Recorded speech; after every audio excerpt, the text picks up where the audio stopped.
प्यारे विद्यार्थियों, जैसा कि आप देख रहे हैं, झारखंड शैक्षणिक अनुसंधान एवं प्रशिक्षण परिषद रांची 2022-23 मॉडल प्रश्न पत्र जारी कर दिया है।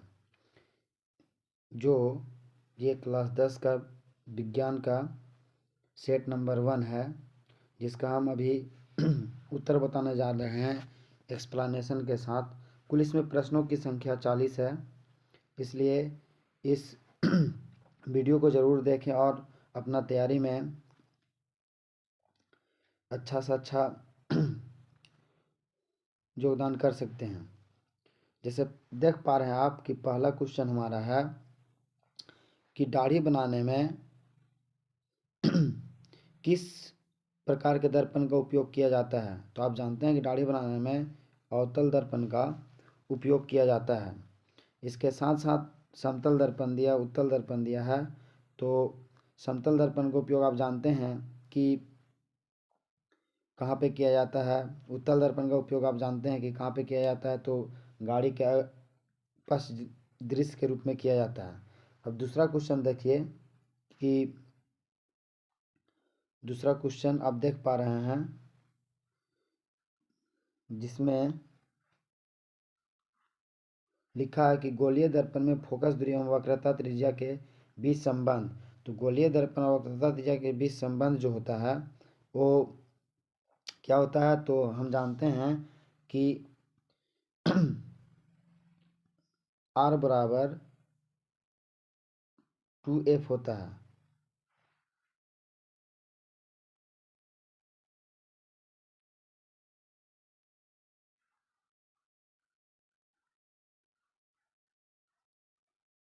आप देख रहे हैं कि गोलीय दर्पण में जो और फोकस दूरी में गोलीय दर्पण के फोकस दूरी एवं वक्रता त्रिज्या में जो संबंध है वो है R बराबर 2F होता है। तब जा कर के F बराबर मिलता है R/2। तो हम देख पा रहे हैं कि इसका ऑप्शन नंबर बी सही है। अगला क्वेश्चन का बात करते हैं। क्वेश्चन नंबर 3 का अगर बात करते हैं हम, तो 3 क्वेश्चन नंबर है, प्रकाश के अपवर्तन की क्रिया में कौन सी भौतिक राशि अपरिवर्तित रहती है।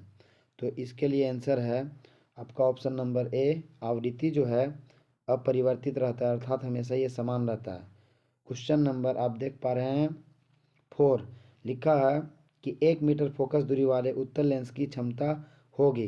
तो हम जानते हैं कि यहाँ पे हमारा फोकस जो दे चुका है F बराबर, वो दे चुका है हमारे पास 1 मीटर। और इसका अगर हमको क्षमता निकालना है तो हमेशा हम जानते हैं कि फोकस दूरी मीटर में मिलना चाहिए, जो कि दिया हुआ है। तो P बराबर हम जानते हैं फॉर्मूला 1 बटा क्या होता है F। और F का मान जब हम 1/1 बैठाएंगे तो इसका मान किसके बराबर मिलेगा, तो 1 डायोप्टर के बराबर मिलेगा। 1 डायोप्टर के बराबर मिलेगा, इसलिए इसका ऑप्शन नंबर बी सही होगा। चलिए अगला क्वेश्चन का बात करते हैं। क्वेश्चन नंबर 4 कह रहा है कि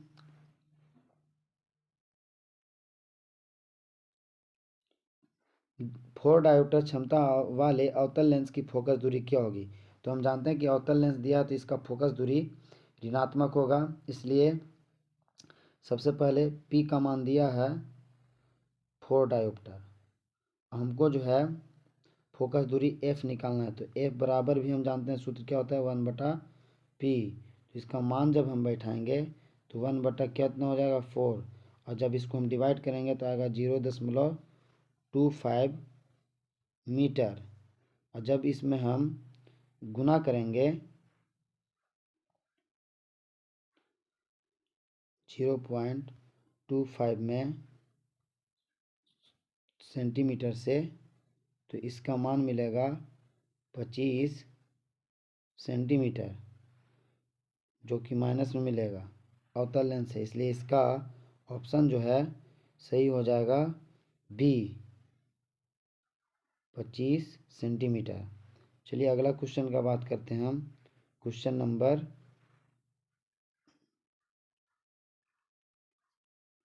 6। क्वेश्चन नंबर 6 का बात करते हैं। क्वेश्चन नंबर 6 है, कहता है कि वाहन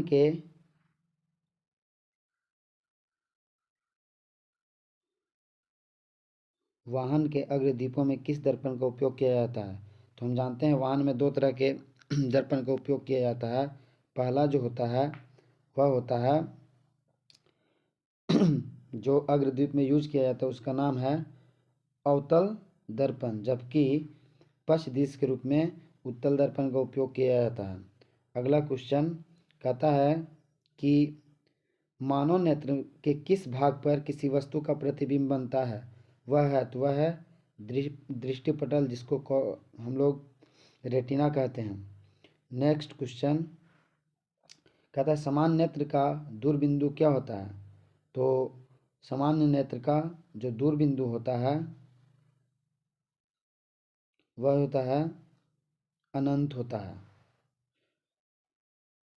अगला क्वेश्चन, नेत्र में जाने वाली, थोड़ा सा इस पर बात कर लेते हैं। सामान्य नेत्र के लिए न्यूनतम दूरी जो होता है वह 25 सेंटीमीटर होता है। अगला क्वेश्चन 9 का बात करते हैं। यहाँ बात किया सामान्य नेत्र का दूरबिंदु, तो दूरबिंदु के लिए हम लोग अनंत का प्रयोग करते हैं। अब क्वेश्चन नंबर 9 देखते हैं। 9 बोल रहा है कि मानव नेत्र में जाने वाली प्रकाश की मात्रा का नियंत्रण कौन करता है। तो वह है पुतली। पुतली का ही काम है मानव नेत्र में प्रवेश करने वाले प्रकाश का नियंत्रण करना। हम लोग जानते हैं कि जब एक बैग धूप से में रहते हैं और अचानक अंधेरे कमरे में आते हैं तो हमें कुछ भी नहीं दिखाई देता है, क्योंकि धूप में रहने पर पुतली का आकार छोटा हो जाता है, जिसके कारण हम अंधेरे कमरे में आते हैं तो हमें कुछ नहीं दिखाई देता है। इसके बाद धीरे धीरे जब पुतली का आकार बढ़ता है तो हमें सब कुछ दिखाई देने लगता है। चलिए अगला क्वेश्चन का बात करते हैं। कहता है मानव नेत्र में प्रतिबिंब की प्रकृति क्या होती है। तो मानव नेत्र में प्रतिबिंब की प्रकृति जो होती है हमेशा उल्टा और वास्तविक होती है। अगला क्वेश्चन का बात करते हैं हम। कहता है कि 1 किलोवाट घंटा निम्न में से किसकी इकाई है। तो 1 किलोवाट घंटा जो इकाई है वह है हमारा ऊर्जा का, जबकि शक्ति का मात्रक वाट होता है, बल का मात्रक न्यूटन होता है, विद्युत धारा का मात्रक एम्पियर होता है। अगला क्वेश्चन का बात करते हैं जो है, कहता है कूलम्ब किसका एसआई मात्रक है। तो कूलम्ब जो है विद्युत आवेश का एसआई मात्रक है, जबकि विद्युत धारा का एसआई मात्रक अभी हम बताएं ऊपर में दिया हुआ था एम्पियर होता है, जबकि विभवांतर का वोल्ट होता है और प्रतिरोध जो है का मात्रक ओम होता है। अगला क्वेश्चन का हम बात करते हैं। क्वेश्चन नंबर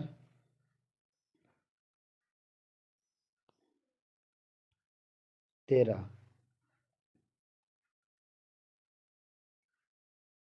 लिखा है विद्युत मोटर एक युक्ति है जो परिवर्तित करती है। तो विद्युत मोटर जो है विद्युत ऊर्जा को यांत्रिक ऊर्जा में परिवर्तित करती है, जबकि जनरेटर जो होता है यांत्रिक ऊर्जा को विद्युत ऊर्जा में परिवर्तित करता है। अगला क्वेश्चन का बात करते हैं हम कि जल का विद्युत अपघटन किस प्रकार की अभिक्रिया है। तो जल का विद्युत अपघटन वियोजन अभिक्रिया का उदाहरण है, क्योंकि जल जो है का विद्युत अपघटन होता है तो जल का क्या होता है, जल टूटता है। अगला क्वेश्चन कह रहा है कि CuO+H2 में एरो CuO+H2 दिए हुए अभिक्रिया में किस पदार्थ का उपचयन हो रहा है। तो यहाँ पे जो पदार्थ का उपचयन हो रहा है CuO का। अगला क्वेश्चन का बात करते हैं। दिया हुआ है कि दिए गए चित्र में किस प्रकार अभिक्रिया हो रही है। तो दिए गए चित्र में देख पा रहे हैं आप कॉपर सल्फेट का विलयन है और लोहे का किल है। तो कॉपर सल्फेट का विलयन का बात करते हैं तो CuSO4 और प्लस आयरन होता है। तो आप देख पा रहे हैं कि ये जो है अभिक्रिया जो हो रहा है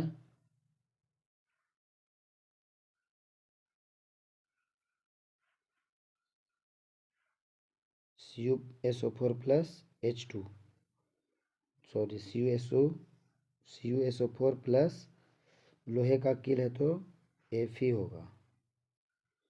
तो Cu जो है, Cu को Fe विस्थापित कर देता है और ये फेरस सल्फेट का निर्माण करता है। तो हम कह सकते हैं कि यह जो है अभिक्रिया जो हो रहा है वह जो है विस्थापन अभिक्रिया हो रहा है। अगला क्वेश्चन का बात करते हैं हम। कहता है निम्नलिखित में कौन प्राकृतिक सूचक का उदाहरण है। तो हम जानते हैं कि प्राकृतिक सूचक का जो उदाहरण वह है लिटमस पत्र, अर्थात लिटमस पत्र से ही पता चलता है कि जो हमारा विलयन हो अम्लीय है या क्षारीय, जबकि मिथाइल ऑरेंज और फिनोल्फथैलीन ये मानव निर्मित सूचक है। अगला क्वेश्चन का बात करते हैं।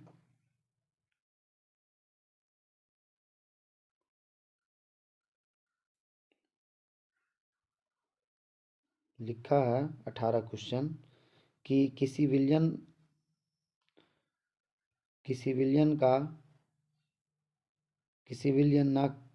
का पीएच का मान 10 है तो वह निम्नलिखित में से क्या होगा। तो हम जानते हैं कि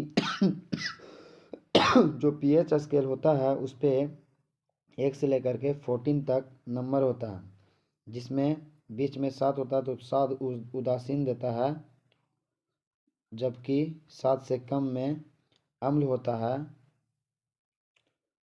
और 7 से अधिक में क्षार होता है। तो यहाँ बोल रहा है 10, तो आप देख पा रहे हैं कि 7 से अधिक है तो ये क्या होगा, क्षार होगा। तो ऑप्शन नंबर डी सही है। अगला क्वेश्चन आप देख पा रहे हैं, दिया गया चित्र क्या सूचित करता है। तो आप देख पा रहे हैं कि ये अम्ल का चित्र दिया हुआ, बीच में एक प्रखनली से गिरता हुआ अम्ल है, ये अम्ल है। और ये जो चिन्ह देख पा रहे हैं ट्रेंगल रेड कलर में, ये संकेत बता रहा है कि सांद्र अम्ल तथा क्षार वाले बर्तन का चेतावनी का ये संकेत है, इसलिए इसका ऑप्शन नंबर डी सही होगा। क्वेश्चन नंबर 20 कहता है कि इमली में कौन सा अम्ल होता है। तो आप जानते हैं कि इमली में जो होता है वह जो है टार्टिक अम्ल होता है। ऑप्शन नंबर बी सिट्रिक अम्ल आपका नींबू में होता है, जबकि लैक्टिक अम्ल आपका दही और खट्टा दही और दूध में होता है। क्वेश्चन नंबर 21 कहता है कौन अधातु कमरे के ताप पर द्रव अवस्था में पाया जाता है। तो अधातु जो है हमारा है ब्रोमीन, जो कमरे के ताप पर द्रव में पाया जाता है, जबकि पारा हमारा धातु है जो कमरे के ताप पर द्रव में पाया जाता है। क्वेश्चन नंबर 22 कहता है कि निम्नलिखित में से किस पदार्थ का उपयोग अग्निशामक में किया जाता है। तो हम जानते हैं सोडियम हाइड्रोजन कार्बोनेट, जो खाने का सोडा भी होता है, जिसका उपयोग अग्निशामक के रूप में किया जाता है। क्वेश्चन नंबर बात करते हैं हम 23 का। कह रहा है आधुनिक आवर्त सारणी किस आधार पर बना है। तो आधुनिक आवर्त सारणी परमाणु संख्या के आधार पर बना है, जबकि पहले परमाणु द्रव्यमान के आधार पर बनाया गया था। क्वेश्चन नंबर 24 कह रहा है निम्नलिखित में से कौन धातु सबसे अधिक अभिक्रियाशील है। तो वह है पोटेशियम, जो सबसे अधिक अभिक्रियाशील धातु है। क्वेश्चन नंबर 25 कह रहा है कि पृथ्वी की भूपर्पटी में प्राकृतिक रूप से पाए जाने वाले तत्व या यौगिक को क्या कहते हैं। तो उसे हम खनिज कहते हैं। अगला क्वेश्चन है 26 प्रोपेनॉल में कौन अभिक्रियाशील समूह मौजूद है। तो वह है एल्कोहल, जिसको हम OH कहते हैं। जैसे प्रोपेनॉल का बात करते हैं हम, तो प्रोपेनॉल जो होता है वह मीथेन एथेन प्रोपेन तीसरा कार्बन है। तो 3 कार्बन पे जब एल्कोहल का प्रकार्यात्मक समूह OH जुटेगा तो प्रोपेनॉल का निर्माण करता है, इसलिए इसका ऑप्शन नंबर ए सही होगा। क्वेश्चन नंबर 27 कह रहा प्रकाश संश्लेषण प्रक्रिया में निम्नलिखित में से क्या नहीं होता है। तो प्रकाश संश्लेषण की अभिक्रिया में निम्नलिखित में से कार्बन डाइऑक्साइड मुक्त नहीं होता है, जबकि जल का टूटना होता है, ऑक्सीजन मुक्त होता है, कार्बन डाइऑक्साइड का उपयोग भी होता है, जबकि कार्बन डाइऑक्साइड मुक्त नहीं होता है। क्वेश्चन नंबर 28 कह रहा है फ्लोएम से खाद्य पदार्थों का परिवहन पौधों में किस दिशा में होता है? तो पौधों में दोनों दिशा में होता है, ऊपर भी होता है और नीचे भी। तो इसका ऑप्शन नंबर सी सही होगा। अगला क्वेश्चन कहता है वृक्क की रचनात्मक तथा क्रियात्मक इकाई को क्या कहते हैं? तो वृक्क की रचनात्मक तथा क्रियात्मक इकाई को नेफ्रॉन अथवा वृक्काणु कहते हैं। नेफ्रॉन,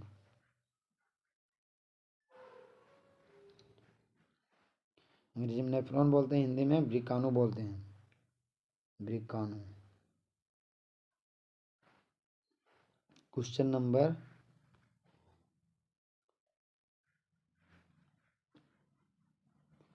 30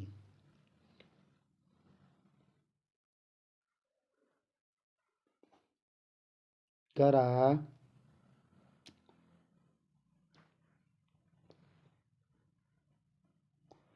फल को पकाने के लिए कौन सा हार्मोन उत्तरदायी है? तो फल को पकाने के लिए एथिलीन हार्मोन आवश्यक है। ऑक्सिन जो कि वृद्धि के लिए आवश्यक है। जिबरेलिन जो कि पौधों में विभाजन की क्रिया को बढ़ावा देता है। क्वेश्चन नंबर 31 कहता है एस्ट्रोजन स्रावित होता है। तो एस्ट्रोजन जो है यह हार्मोन महिलाओं में पाया जाने वाला हार्मोन है और यह जो है अंडाशय से स्रावित होता है। क्वेश्चन नंबर 32 कह रहा है कि नर युग्मक और मादा युग्मक के संलयन को क्या कहते हैं? तो नर युग्मक और मादा युग्मक के संलयन को हम लोग निषेचन कहते हैं। क्वेश्चन नंबर 33 कह रहा है कि दिए गए चित्र में कौन सा जनन हो रहा है? तो दिए गए चित्र में यह जो जनन हो रहा है क्या? मुकुलन, जो कि यह हाइड्रा का चित्र है। हाइड्रा में मुकुलन के द्वारा जनन होता है। यह एक अलैंगिक जनन का उदाहरण है। क्वेश्चन नंबर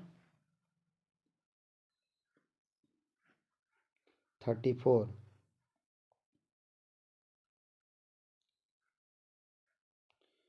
कह रहा है कि पक्षी और चमगादड़ के पंख हैं। तो ये दोनों जो है समजात अंग के उदाहरण है, क्योंकि हम जानते हैं कि दोनों में पंख है तो दोनों का काम है उड़ना, लेकिन इनके जो बनावट है वो अलग अलग है, इसलिए इसका ऑप्शन नंबर ए सही होगा। अगला क्वेश्चन 35 कह रहा है कि मेंडल अपने प्रयोग के लिए किस पौधे का उपयोग किया था चुना था? तो वह था मटर का पौधा। क्वेश्चन नंबर 36 कह रहे हैं निम्नलिखित में कौन उत्पादक है? तो उत्पादक जो है वह है घास। क्वेश्चन नंबर 37 कह रहा है किसी आहार श्रृंखला में शाकाहारी का निर्माण होता है। तो प्रथम पोषीय स्तर का, द्वितीय पोषीय स्तर का, तृतीय पोषीय स्तर का, चतुर्थीय पोषीय, तो वह जो है पहला है, ऑप्शन नंबर ए सही, प्रथम पोषीय स्तर का। क्वेश्चन नंबर 38 कह रहा है कि ओजोन परत के अपक्षय के लिए जिम्मेदार है। तो वह जो है CFC जिम्मेदार है, जिसका फुल फॉर्म होता है क्लोरोफ्लोरोकार्बन। क्वेश्चन नंबर 39 कह रहा है निम्नलिखित में से कौन जैव मात्रा ऊर्जा स्रोत का उदाहरण नहीं है? तो जैव मात्रा के लिए जो उदाहरण है वह जो है ऑप्शन नंबर सी नाभिकीय ऊर्जा। जबकि लकड़ी भी हमें जैव मात्रा अर्थात हमें कच्चे पौधे से प्राप्त होता है। गोबर गैस और कोयला ये सब जैव मात्रा का उदाहरण है, जबकि नाभिकीय ऊर्जा जैव मात्रा का उदाहरण है। ये जो है नाभिकीय विखंडन से हमको नाभिकीय ऊर्जा प्राप्त होता है। क्वेश्चन नंबर 40 कह रहा है कि पवन ऊर्जा उत्पादन के लिए पवन की चाल न्यूनतम कितनी होनी चाहिए? तो पवन की न्यूनतम चाल जो है 15 किलोमीटर पर घंटा होनी चाहिए। तो आप देख रहे हैं कि जो जैक द्वारा जारी किया गया मॉडल सेट है वह जो है आज ही जारी किया गया है, इसलिए इसको जो है हम पूरे 40 क्वेश्चन का डिफिनेशन के साथ सॉल्यूशन बताए हैं। इसलिए आप इस सॉल्यूशन को देख करके इस क्वेश्चन पेपर का अच्छा से तैयारी कर लें, जिससे आपको एग्ज़ाम में आसानी होगा। और ये मॉडल सेट से ही अधिकतर क्वेश्चन पूछे जाते हैं, इसलिए आपसे मेरा रिक्वेस्ट है कि इस सॉल्यूशन के माध्यम से अच्छा तैयारी करें। और आप जो ये चैनल देख रहे हैं यूट्यूब चैनल, इस यूट्यूब चैनल को ज़्यादा से ज़्यादा शेयर, सब्सक्राइब और लाइक करें। और आपको साथ साथ इसका नोटिफिकेशन मिलता रहेगा। इसके बाद आप जो है अपना तैयारी में अच्छा से अच्छा योगदान कर सकते हैं, इसलिए इस चैनल को ज़रूर सब्सक्राइब करें। आपका इसका लिंक टेलीग्राम में भी मिल जाएगा। आज के लिए इतना ही। ये सेट साइंस का नंबर 1 था।